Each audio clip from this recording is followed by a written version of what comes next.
Alyssa Cole and Gail Brennan were location scouts at the BII Film Production Studios in New Zealand. They had recently been hired by an advertisement company who wanted to shoot a commercial at a picturesque and scenic location. So Alyssa and Gail got to work, searching various locations throughout the country. When Alyssa pitched the idea of checking out the small town of Lake Tekapo, she had been there a long time ago. The location was surrounded by mountain ranges, was known for its beautiful lake and exotic flowers. Sounds like our perfect honeymooning destination. I'm in. Our honeymooning destination? Stop dreaming, Gail. Well, I'm not a photographer, but I can already picture us there, together. You know, when I first started working here, I knew you were going to be trouble. What? Then something must have went wrong. Hold on, let me walk by again. And this time, Alyssa, focus on me, okay? We're aiming on achieving love at first sight. Alyssa shook her head, letting out a chuckle. You're such an idiot. Everything about her job was exciting and awesome. Except for Gail. It wasn't that he wasn't a good guy. He was nice, he had money, even decent looking. But he was head over heels for Alyssa, a young woman who wasn't looking to date right now.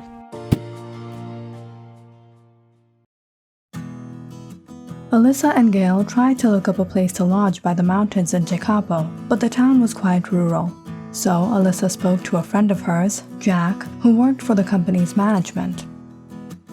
Hey Jack, Gail and I were looking for a place to lodge while we check out the location, but the place is so rural, we couldn't find any hotels there. Alright, I'll speak to the management and see if I can arrange something for you.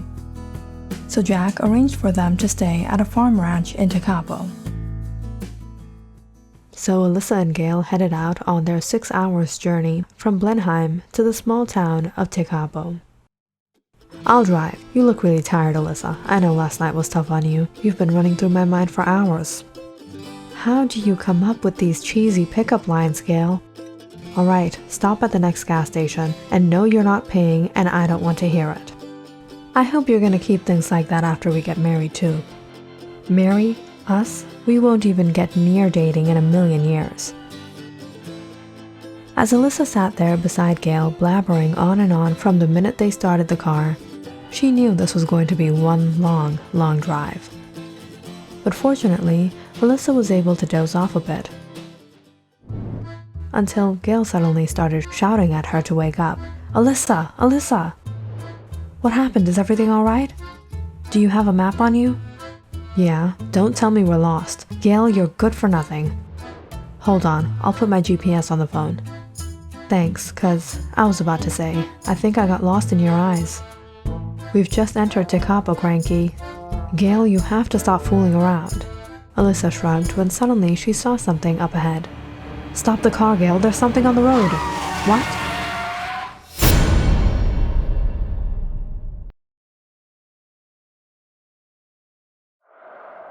Gail pressed hard on the brakes. They had stopped midway on a small bridge entering into Tekapo. What is that thing?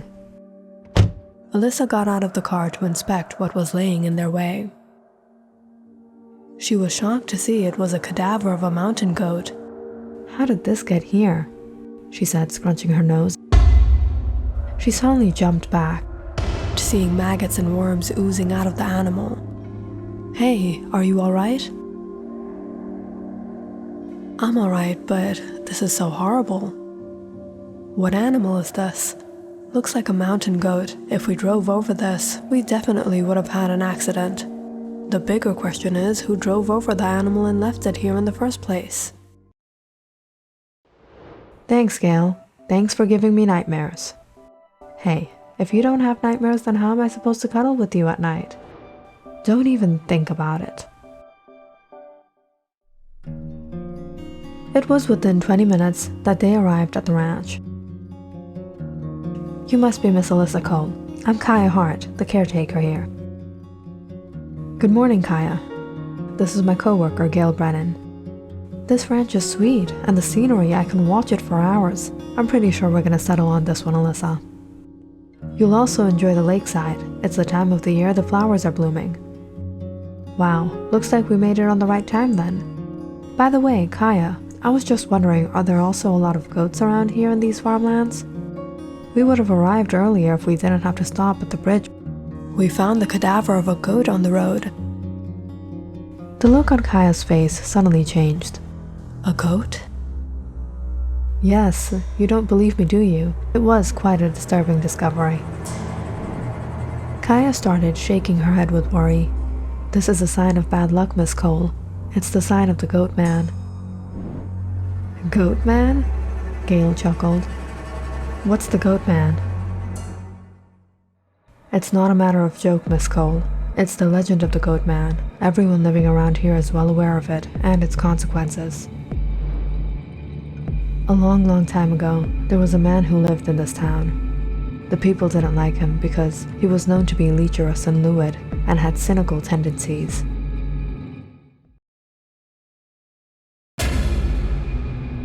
The townspeople all recognized who he was in one instance. His disheveled hair, goatee beard, and crooked ears. He was lanky and tall. People used to mock him and called him Goat Man. The women resented him for his unattractive appearance, often complaining about him harassing them. And it was one day that he was alleged of taking advantage of one of the young women who happened to be the daughter of an influential man. That's when the townspeople went out to hunt the man down and bring him in for justice. However, what resulted from the angry mob ended up being a reason the town was to be haunted. The man died in the mayhem. He wasn't taken to the graveyard, but rather out in the open fields where he was buried. And the next day, bypassers found the grave disturbed, dirt scattered around, a putrid odor emanating from it, and the body of the goat man missing. No one was able to find it, and it's since then that these horrible things have been occurring in this town. Seeing signs of the goat man is a curse of impending doom.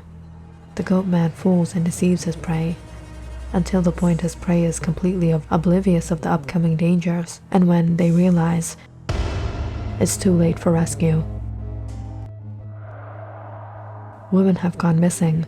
Their remains have later been found violated, snatched of their innocence, and then murdered. This is a legend, right? Have these crimes actually occurred? Yes, Mr. Brennan. I've seen a young woman in that condition myself. This is why we don't let our families out alone or after sunset. And the townspeople think the goat man is behind it. Are you sure there isn't just another criminal out on the loose? Which is more probable. What do the police have to say? Or does the BIIPD also believe in the goat man? Gale smirked. The police have never been able to do anything. This is not something you can escape. It's a curse. People have seen him, the goat man. He has been raised from the dead, ravaging through the town, taking revenge for his untimely death. He was wicked in life, and now even more so after death. Miss Cole, I only tell you this to warn you. Stay safe.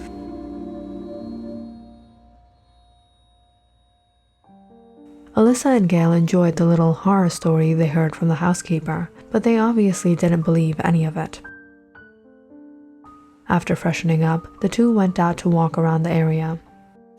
The mountain ranges were about an hour's walk away, but the scenery was simply gorgeous.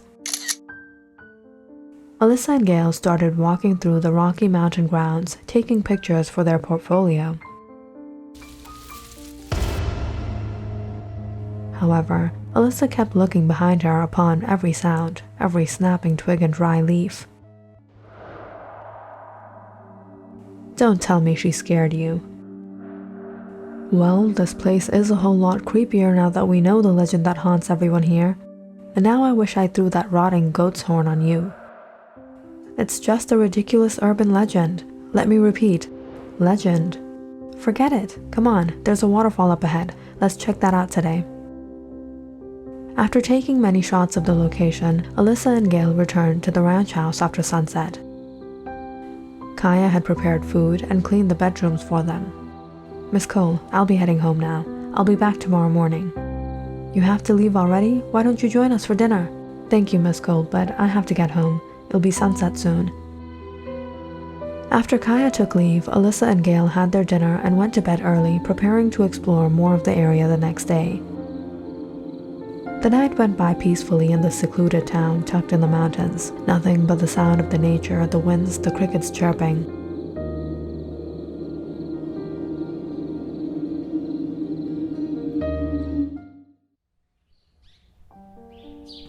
But come early the next morning, at the peak of dawn, Alyssa and Gail both rushed out of their rooms to a piercing cry. They found Kaya running inside, shivering in fear. What happened, Kaya? The curse of the goat man has begun. The dog outside, it's... Gail walked out to the porch, bewildered by Kaya's condition. He was shocked to see a trail of blood that led out to the remains of the animal. It looked like something had dragged the stray dog across the fields. Its flesh was torn, chunks bitten off.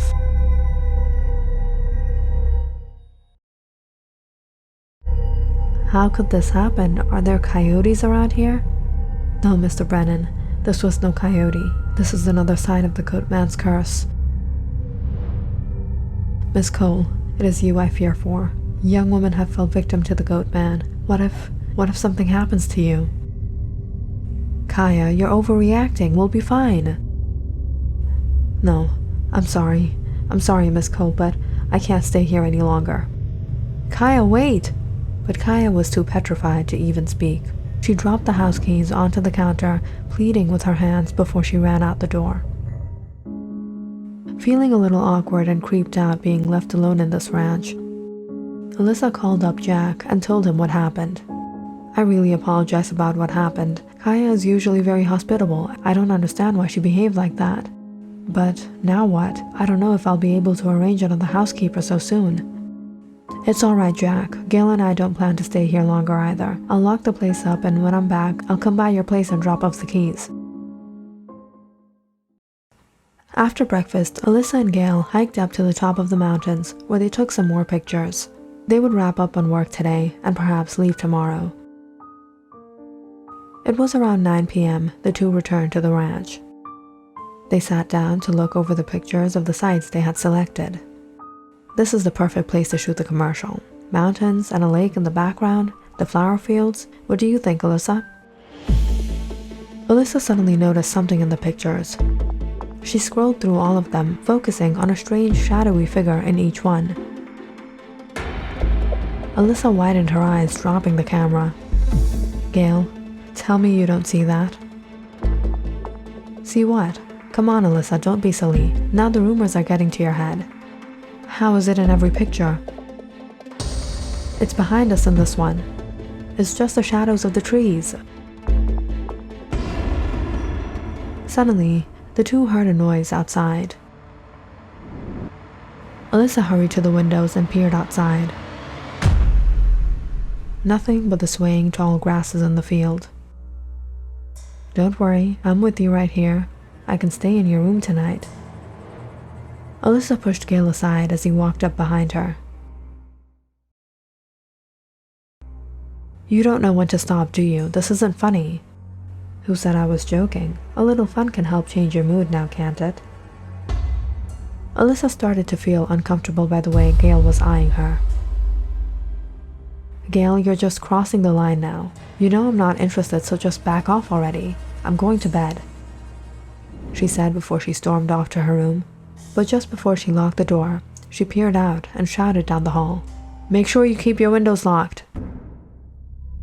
The first half of the night went by tossing and turning to strange noises outside, until Alyssa finally went to sleep.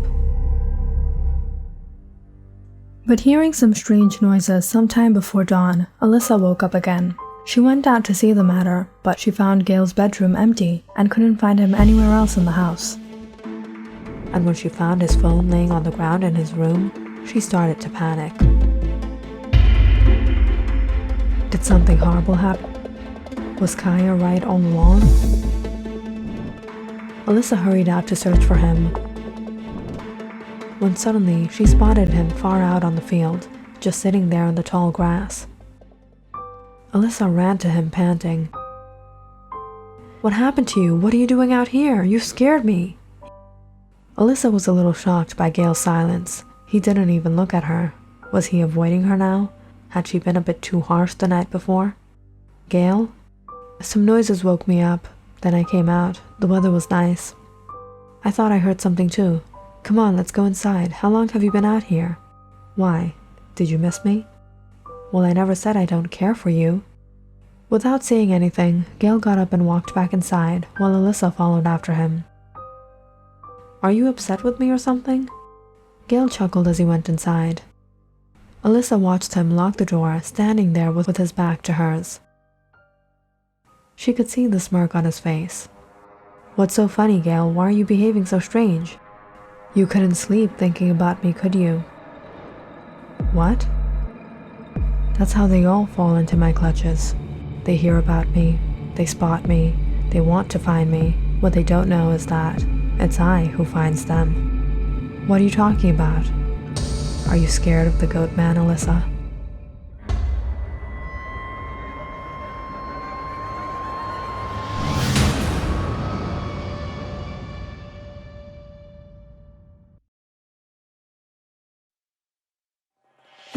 The next day, Kaya returned with a few other people worried about the guests she had left behind.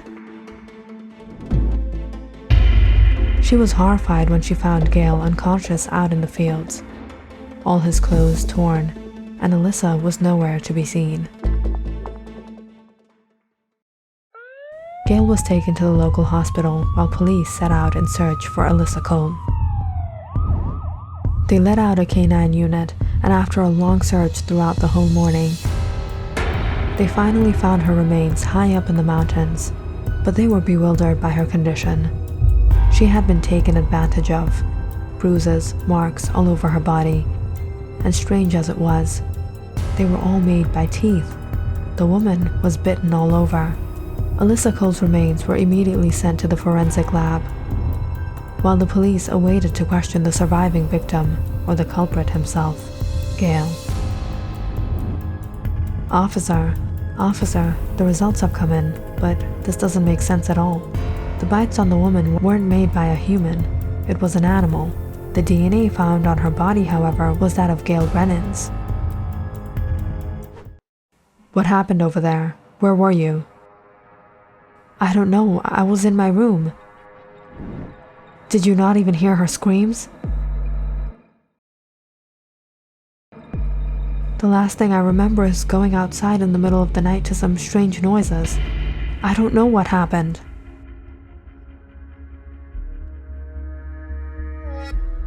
Click on the subscribe button and check out more awesome videos on our channel. And don't forget to press the bell icon because you know it's interesting.